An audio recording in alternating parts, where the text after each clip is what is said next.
Now we're going to do another integral that's very similar to integrals you would have done in a typical first-year calculus class. If we assume that there's a density,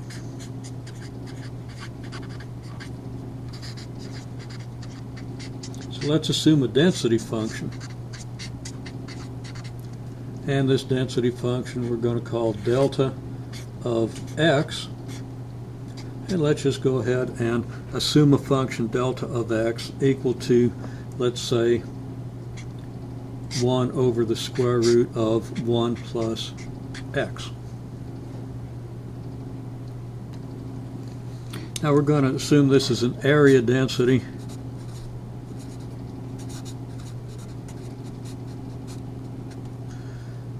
and an area density is the mass contribution of an area, so that to get the mass corresponding to some area interval or area increment like a delta A sub I, we'd multiply that delta A by our density function. So for example, the density could represent the mass per unit area, or does represent a mass per unit area. We ask the question now, having a density function, what more can we determine about the region beneath the graph on a typical interval?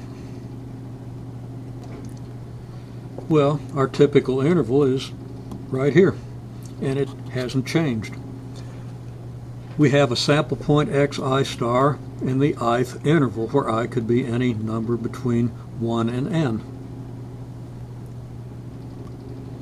We've evaluated the function at xi star, giving us the altitude of this trapezoid, or the approximate altitude, the altitude of the rectangle we're going to use to approximate this region under the curve.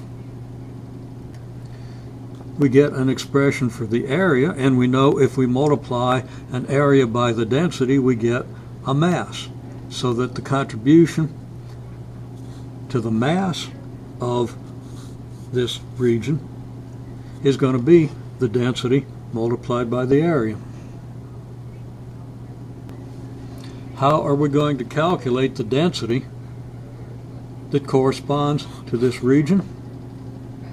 Well, we're going to evaluate the density at our sample point. So let's resketch our picture of the typical interval. Typical interval runs from x sub I minus 1, to x sub I. Has a sample point x sub I star anywhere within the interval. We evaluate the function at that sample point, and we get f of x sub I star.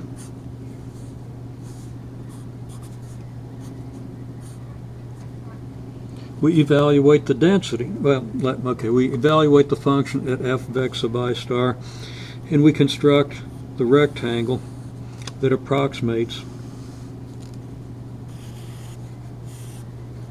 this region of the graph, and we find that it has area f of x sub I star delta x. Now, with the additional information on density, we see that the density is delta of x. We're going to evaluate the density at x sub I star, and we get delta of x sub I star density. So we have our area increment, delta A sub I, which is f of x sub I star times delta x multiplied by our density, so that the mass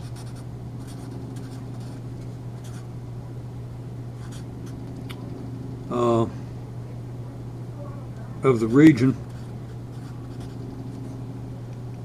corresponding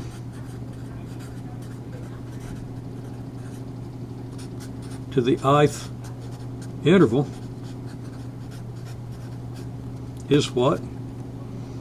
well, we're going to call it delta m sub I, and that's f of x sub I star delta x, which is our delta a sub I, multiplied by delta of x sub I, density, and that's delta of x sub I star. Now we add up all our mass contributions from all of our intervals, and we get expression for the total mass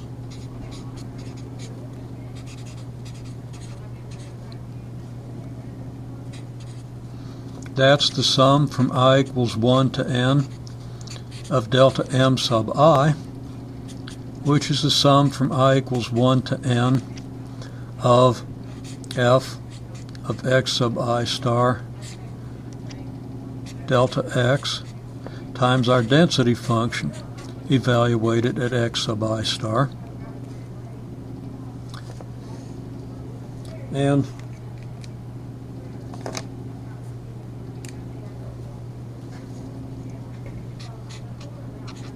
as delta x goes to 0, our sum of delta m sub I then approaches through a process similar to what we have seen before, the integral of f of x times our density of x times dx, and that integral is going to go from 0 to 1 because, as in the previous example, we have partitioned the interval from 0 to 1. In the limiting process, this sum, which is an approximation to the total mass, becomes exact, so that this is the actual total mass.